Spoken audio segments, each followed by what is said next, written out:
Hey everyone, we are here at Rockmommy Talks, welcoming Susan Ottaviano. Hi Susan, how are you? Hi. Very good, thanks.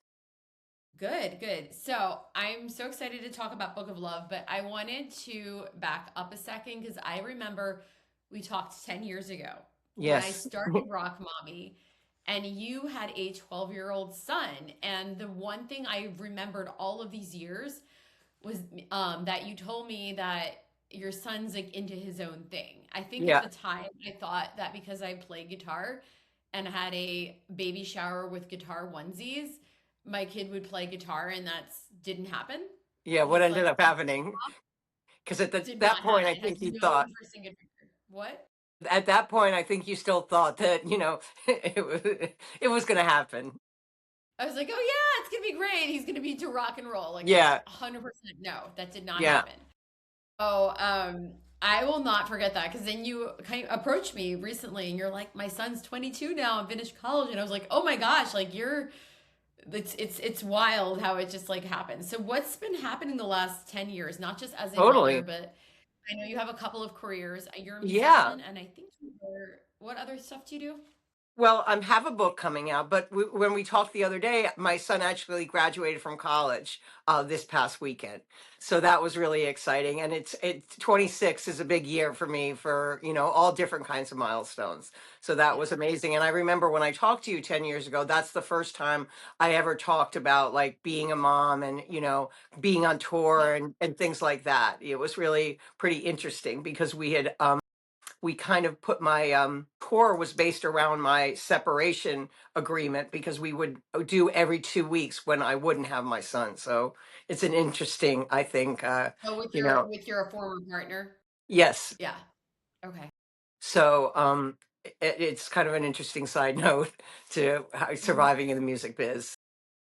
Wow, yeah, no, I can't imagine that because like it's hard enough to go on tour with even like in any kind of partnership, even if you and your partner live under the same roof, but to ask for that time what you need to negotiate that the other parent is going to do that is just like that makes things so much more complicated. Can you do more Sure. dates this time?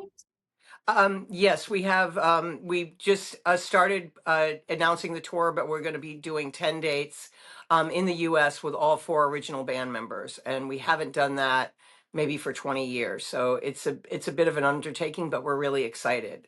We have the Rhino is releasing our debut album on vinyl. It's coming out on June 26th. And there's some new art that basically stuff that we found from back in the day, like the original photo session and everything like that. So it's been fun putting that all together. So that's going to be coming out at the end of June, and then we're going to start our That tour in is the fall. incredible.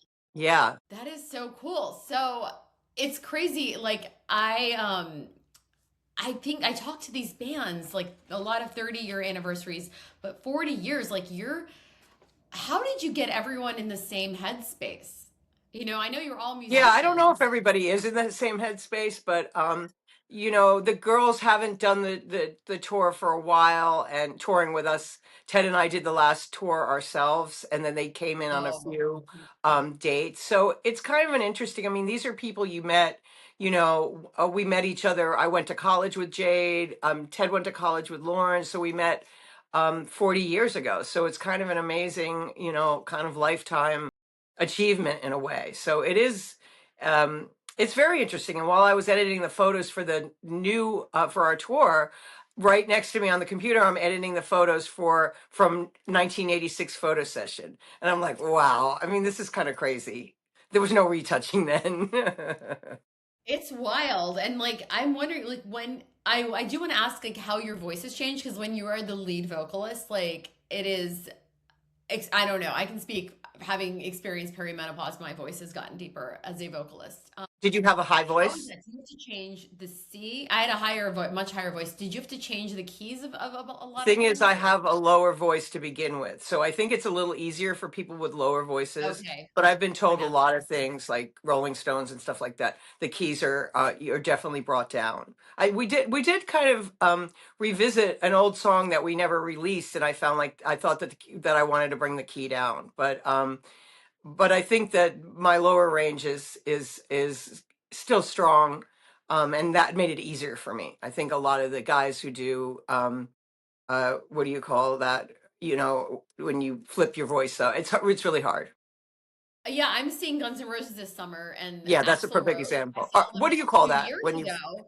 What's the word when you flip it up? I'm blanking on it.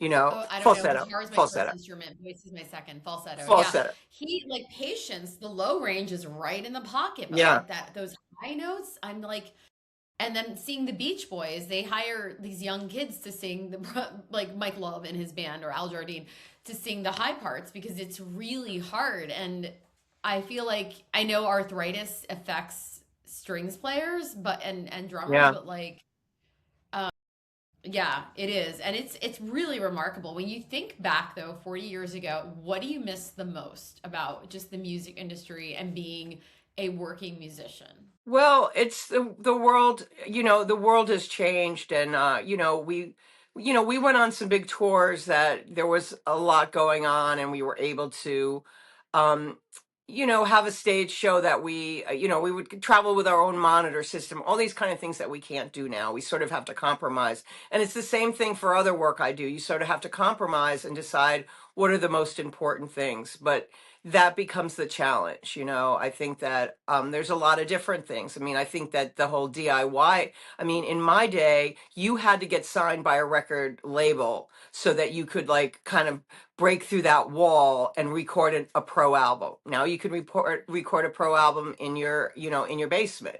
So the field keeps changing. Plus the records, you know, they're not making the record company's not making any money. So they're not ripping you off that way, but they're not. The business model is completely different.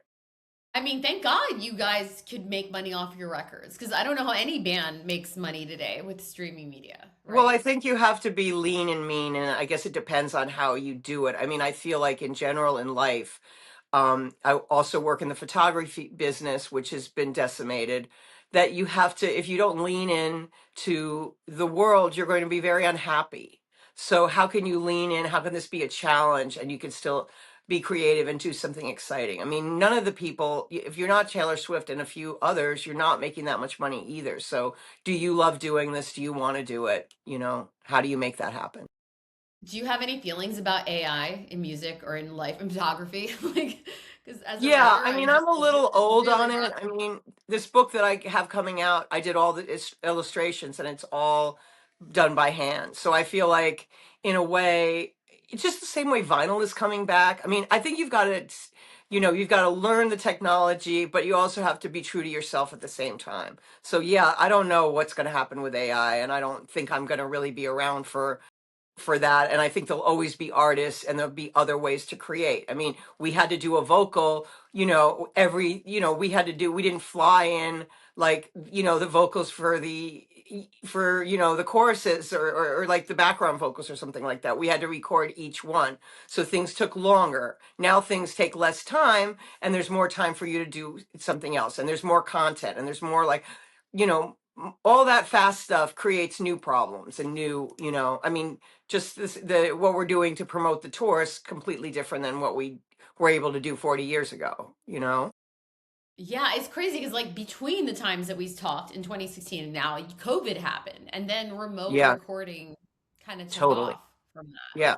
Yeah, it's completely different. But I mean, you know, I can also be excited by, you know, the opportunity and I'm not as I don't know, it's kind of like I said, it's been a lifetime. So, I think that the core of Book of Love is the songwriting and that we had these great songs and I think that right now pop music, a lot of people are, you know, all the pop girlies are doing stuff that we were in the 90s kind of looked down upon. Like pop was really, you know, not the thing to be. So I think pop is having a moment and I think our songs have aged well and that makes me feel, you know, really good. I mean, what's your contribution? What do you feel your contribution is to the world? I mean, you know, we're not the biggest band in the world, but we had something to say. And I think that that's a good thing for each person to focus on, you know, what they did. Yeah, I think that some of your songwriting now really still resonates now. Like, I was listening to some of your like the boy song, and I was just like, wow, that's like that hits. Yeah. I mean, it was And really, it's really contemporary. It's really relevant right now. But at the time, it was just sort of our life. So that was, I always would encourage people to write from what you know and what you're interested in and what you're excited about. So that's really what our songs are really about life in New York City in the early 80s, you know? I love that. It's a great period of time. Does everybody still live in New York? They do. Ted lives in Brooklyn, and Lauren and Jade both live in New York, downtown New York City. That's so cool. So we So ended do you up ever meet any new young musicians, and like have you talked about them for collaborations or like some of the a little bit, yeah. Ted's talking to some people right now about doing like more of a dream pop remix of "I Touch Roses." It's always fun to work with. Like I feel like I'm working with my friends' kids now. It's like it's exciting. You know what I mean? Yeah, and it's exciting to hear what they have to say. Um, I mean, my son might still not be interested in my music, but some other, Gen Zers are kind of interested in what we're doing, and I'm fascinated by what they have to teach us, you know.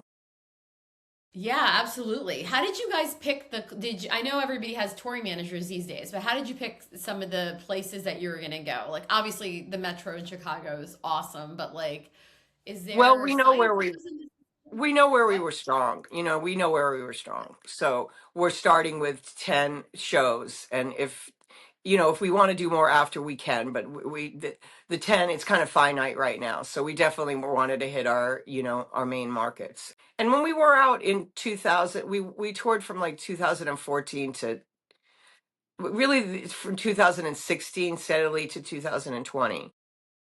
I think that, the bigger markets for us are a better place to be. It's hard for a band our size to tour in a secondary market if you don't sell enough tickets. It's difficult. Yeah, I was gonna say I always get upset because I live in Fairfield, Connecticut, which Really? it's a 90-minute train ride, but New Yeah, Haven is a secondary market to New York, and it's a harder sell for unless you're like a totally. New England band. Yeah, like we're not going to New Haven. That's I'd rather do another night in New York to do that. So it's hard. Yeah. My sister lives in Fairfield. But yeah, I'm like, can you do Fairfield? I'm like, I could get you a gig in Fairfield. It's like Yeah. I know everyone. So at FTC or something. So yeah, that's where I live. And it's funny though, because I don't get like a lot of dark pop or vintage sort of like New York bands. There's a lot of like jam bands up here. But New Haven is definitely a stronger market for that, for more Yeah, experimental it's and like a interesting little bit sounds more like like you I talked feel like about. we're not that New England. Like we're not that strong in New England. Like Yeah. Boston wasn't as strong. And you know what else is interesting that we're kind of figuring out right now? Like some of the areas where we were super strong, maybe those people don't live there anymore. Oh. Cities when you were like in college, people lived in DC. Do they live in DC now? Where exactly do they In Silver live? Spring, Maryland, or Yeah. Alexander. Yeah. It's just interesting.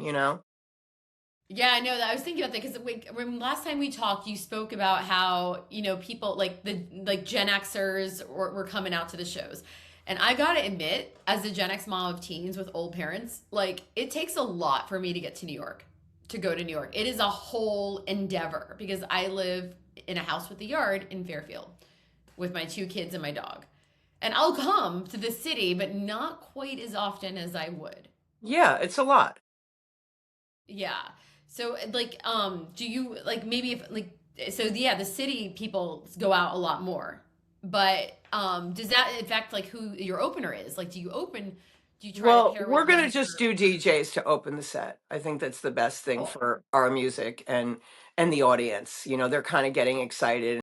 There's a mix of people who are, really big fans and devoted to the group, and then there's people that, kind of are about the 80s and the time that their music time and all the music that was from that generation. You need a kind of a big group of people, to sell a show. You know what I mean? It runs the gamut. But I do think people are getting older now, so you don't know necessarily. I mean, three of the shows have already sold out. I mean, so that's really great. But I didn't know if people would be like, you know what I mean, saying like I'm going to go to two shows this year. What are they going to be? Like you said, you're going to Yeah, get a yeah, yeah, no. babysitter. You're going to take the train. You're going to drive. You're going to parking is like $100. So I get that. No, 100%. But I'm excited that the major markets you're going to are absolutely good ones. So your child is Henry, 22 he's now. yeah. What is he into? It is obviously I'm sure he loves your music now, and I'm sure you guys. I don't know if that's really ever been said, but I mean, he's supportive. I mean, I think that's the wonderful thing about being a parent is like they're not your fan club. They're not your fans. You know what I mean? So they're the ones that are going to push back. And everybody says that. It's not just, my kid. You know what I mean? I think, who was it? Jimmy Kimmel was joking about like, what does somebody think of you, excluding your kids, because obviously they don't, think anything good. But it's an interesting thing. So I think that it will come full circle, but it does, I know that we talked about like letting them have their own music and not Yeah. sort of pushing that kind of thing on you. And sometimes we see that at shows where people bring their kids and if it works for their kids and if they like it, that's great. But I don't like the idea of, forcing this kind of music on. Um, No, not at all. I think that my kids liked my music when they were like, there's this window between 4 and yeah, 10 yeah, where they're like super into you, and then yeah. after that, it's like over. Like I'm glad I like made them go to like a couple shows and the couple t-shirts I made for them. But now my younger one is like super honest with me. He's like, I'm not sure I like your songs. My older one, who's trying to curry favor, is like, oh mom, this is a good song. I'm like, I don't think you actually think that. But you like that I took you to Kendrick Lamar last year Yeah, at yeah. life. So yeah, yeah, no, 100%. I want to talk about other projects you're doing. I know you're a photographer and that's your jam, and the photos of your new book are so beautiful. Tell us Well, about your thank you. book. If you can hold it up, that's great. I don't have I have my other book. It's not out. It comes out on July 7th and it's called Okay. Plants That Heal. Plant-based wisdom for body, mind, and soul. And it's with I have a partner, Chris. He's like the plant guru guy. And we have in this book, we have this is our second book. We did this other book called The Green Witch Guide to Magical Plants and Flowers. That's currently out on Skyhorse Books. But this one, we kind of focus more on the different ways. It's like broken up into 8 core chapters, like mind, sleep, body, and we have different like recipes and rituals and things for. And I do also feel like as a mom and someone who's getting more mature, all these things to relax, and we have these inner peace oils and different teas, and I love doing the recipes, and I did all the illustrations for the book. So it's been another labor of love. I'm very excited about it. And we have a book signing in New York City on July. I don't know when this is going to run. It's July 9th at Howell. Um, What got you into plants for healing though? Because like I have some essential oils, I have eucalyptus when my kids are sick and stuff like that, but I never got super deep into it. I think Chris started with like he has an amazing garden in California, and he started with writing about plants and flowers. And I've always been interested in flowers and also drawing flowers and the art. So we sort of worked together, and we sort of developed this whole idea, and then I am a recipe developer, so it was great to get in there and like I said, we have foods and we have beauty and oils and all different kinds of things that we develop recipes for. So it's sort of a bit of a how-to book as well. So we're going to be doing a lot of demos and different kinds of. We have this great strawberry vodka that you marinate the strawberries in the vodka for a couple of days, and just some really fun things. And I think that it's the book is a little keepsake. It's like keep it by your bedside. It's really beautiful and hopefully inspires other people the way it did for us. Yeah, I know. It was gorgeous. Like I noticed like the illustrations, probably because they weren't like perfect. They were drawn and they were just like so gorgeous. But yeah, and I like that you have things for everyone. Like if someone's not into medicinal herbs, they might be into cleaning, they might be into food, they might be Yeah. It's really The cool. interesting thing when you say that about AI, the book is an example of something that you could not have paid an illustrator to work on because it would be too much. Like now they just want to have people that basically they want to just use stock illustration. And so you almost have and as a musician, you understand the same thing. There has to be a certain amount of labor of love because nobody is really appreciating the time that it takes to do something amazing, you know? Yeah, it's crazy because the default's almost AI. Like I have to admit, like we are busy. We have 10 kids in the band that I'm in that are between 1 and 16. And when we needed a cover for a single, and I think the drummer told me later, Nick did it, and he's like, I prompted it. And at first I was like, oh, this is annoying. But then part of me is like, yeah, it's a shortcut. I get it. But we risk though. However, there's a risk if we use too many of these shortcuts, we're gonna forget how to create, Totally. and it's gonna become like a commodity. But you can't Like, pretend these things don't exist either. It's like kind of a yeah. balancing act. You know what I mean? Um, and I think that like I did something where they gave like it was in the Times. It's like, is this AI or is it not? Did you see that? Where like it Oh was like yeah, yeah, yeah. poetry and stuff like that. And I feel like I pretty much got it every time because I use AI. So you know how they sort of wrap it up and repeat. So I feel like I was using AI more for writing some letters, and now I'm kind of like dialing it down a little bit if it's something that I kind of need help on that could get me started. But then also it kind of sucks the life out of it a little bit. You know what I mean? Yeah, no, as a professional writer, I agree. I actually never use AI for anything like on principle, but I recently did a freelance contract and they needed me to use it. They're like, this is how we do this. And I'm like, downloading the thing. I'm like, this is what people are hooked on. But I get that it's part of our kids' future. And especially, I have, teens and you have a young adult. Like, you either have to there's a balance. You do need to understand how it all works. It's interesting though because when I look at your book and like your like joy and love of like nature and natural things, and I think about big tech, I feel like the earth is going to become so dystopian, and it makes me a little disheartened. Yeah, I mean, the world that we're giving our kids is just, I would have never thought it growing up in a million years. So that's really, Yeah.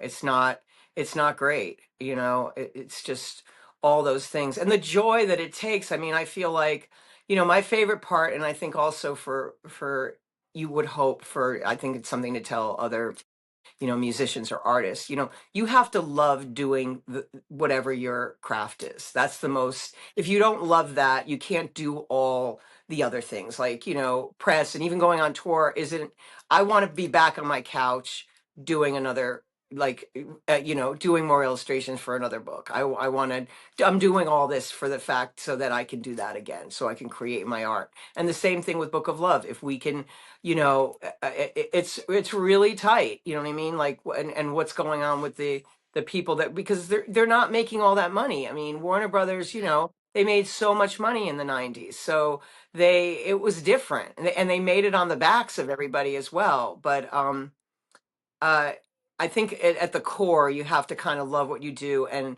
know that art will be created. It's just you're not exactly sure how it will unfold. I mean, that's what happened with photography. Everybody was against photography because it's going to, ruin art, and you find ways for them to work side by side without totally eliminating it. Hopefully. Exactly. Now we take photos of art. You harken on something though. I want to go bring it back to music for a second. Like the one thing that cannot be replicated is the live experience. And what you're bringing, is the live experience of Book of Love. You're putting, that can't, you sure people can listen to records, but there is still nothing like going to a show and being immersed in the But it music. has completely changed. I mean, my favorite concerts were the ones where like the Go-Go screwed up or like Public Image like left the stage, things that are not photographed and like on video, and like now you hear everything. It was a moment in time. You know what I mean? You were really in the present. now it's not in the present. You know, this is something when you do a show, it's going to be up online. It's not just a live thing. So that has to be, that's part of it now. You know what I mean? And I, Yeah, you know, I there might are miss some that. unique considerations for sure. Yeah. I mean, we could go through a whole tour and I wouldn't see like a single picture, you know, like until I got home and somebody sent me a picture, you know, even in the early 90s. And now it's just like, you know, with selfies and people videotaping the whole show. So I think it affects how live music sounds now, because I think every group had to come to terms with that. If they don't sound like their record, or if like just about the fact that it is not a moment, you know? Well, if the sound system isn't good, if the monitors aren't working, or your vocals aren't up, and your in ears are off, like the 300 capacity club, you're gonna get like 10 TikToks about how things were off. Yeah, exactly. And Exactly. that adds a new dimension of pressure for sure. Whereas, like I So, said, I don't remember, you know, I feel like my favorite concerts were like, it was all like the experience when I went to them. You know what I mean? And like, you know, I you had wasn't to like, go to them because, how yeah. did, you know, how did Robert Smith sing this song? You know what I mean? Like, it was more just as a whole being really immersed in it. So I do think it's a little different now. Well, when you step on stage, what, like, I guess, like, have you done, you've done shows between 2016 and now. Is Oh, it we stopped in wild? 2020. Oh, you stopped? Oh, you haven't. So this is a big No, deal. So you haven't yeah, gone out there to see what it's no. like when everyone's holding their phone up. Oh, but during the 2016 to 2020, it was all phones. It's all phones since like, I mean, when we went out again in 2000 and, you know, we did a few shows in probably 12 and 13. But Yeah. by then, I mean, I think maybe in 2009 there was still so many pictures. And there's Facebook, there was Facebook in 2008. So it's a whole different thing to see it like the next day. There was nothing, you know, of course there was nothing like that back in the day. So are you changing your set list, or are you adding lighting? How have you We're working adapted on to some this? videos. We're trying to give a little bit more of a video stage show based on the Like size venues that we're playing. immersive Yeah, video yeah, and okay. you know. Yeah. We're not Yeah, playing at the lighting is Sphere definitely cool. like No Doubt is, but they have like a really big setup in Vegas. But we're trying to uh, put on a little bit more of a stage show. Now, if you could, like, if have you thought about ever playing an outdoor, a non-club atmosphere, just I plugging don't things like the into the outdoor speakers? shows. We play plenty of festivals, and I kind of think that Book of Love is about the night. You know what I mean? And I like us in a more like um, dark and lighting environment. But we have done outdoor events, and we'll probably be on a festival again, whether I say this or not. You know what I mean? But it's not my favorite at all. You know? No, 100%. I love that. So, are there any new singles that are coming with the 40th? I know you remastered your original, some of your Yes. original And we have a material. new remix of Boy that's out that's produced by Dave Auday. And then we're working on a new album. So that's really exciting. It's the first time we've worked on an album in a million years. So I feel like that's something we're going to come back to. I think we're going to play a few songs, but I don't know if we're going to have time to finish the album. There's a lot to do to get ready to go on tour. But creating the new songs again has been the most exciting part of it. And that gives you sort of this, you just want to move forward, whatever Yeah. that means. It's good for the soul to move forward. So writing new music sounds really, exciting. So I feel like that's what we have to look forward to. And hopefully a couple of new songs will debut in on tour. That's so exciting. Are there any other parents in your band? I don't actually know this. Yes, Lauren has two kids. And her son is 25, and the youngest just went to college this year. So yeah, there's a lot. So we do, and a good thing to say to you for you, well, you probably notice now that you have a 13-year-old, you start to have more time when they're like around 12. So like that's when I kind of got together with my girlfriends where we were like, talking about creating again. And like before then, you're just trying to keep it together, Yeah. and trying to work and trying to do everything that they need. But when they get a little older, you start to be able to like kind of take a breath. And that's when you can really create something new. I know. Like I miss, yeah, there's not as many cute mommy and me moments. Like my Mother's Day I spent with my dog in the dog park. because my I kids know. were off on a bike ride. I was like, what? But they did let me do what? Go on, you go on. Tell No, I me. was gonna say I finally got to pick the movie, and I have sons, they never let me pick, and I picked Lost Boys. So Yeah. that was exciting. Yeah. Did they like it? They actually liked it a lot. I Yeah, wasn't sure. I was like, maybe they won't because it's, not state of the art. I think they were exactly. like, they didn't understand the hairstyles. This is 39 years ago. Yeah, Yeah. Pretty much when Book of Love was in its, Lost Boys, exactly. like your Exactly. fan base. Yeah, like my son will say stuff like that. You know what I mean? What about like what's with that? What's with the hair there? What's with that outfit? They love to kind of do that. But the thing is, I think that's something you learn so much that's so great as a mom. The same thing. I feel like my son had this wonderful graduation this weekend, but he wasn't here for Mother's Day. Who cares? You know what I mean? Like I feel like some of those tropes, like they don't mean as much to me anymore. Like you just want them to be happy and healthy, and um you kind of move on from that, and it kind of feels good. You know what I mean? It doesn't have to be. At first I wanted to have Mother's Day and wear hats and like go out to that to lunch, but that's not my kid. He doesn't really like food. He doesn't really like that, and you kind of, it teaches you, again, we're saying, to bend and respect that kind of thing, and makes you a better person, I think. I thank you. No, that's really well stated, and that's just like a good note to sort of leave off on. So we're so excited about Book of Love. By the time this video comes out, it'll be like summer. So um yeah, and excited about your new book and all of the big things. And I hope that there are still tickets left.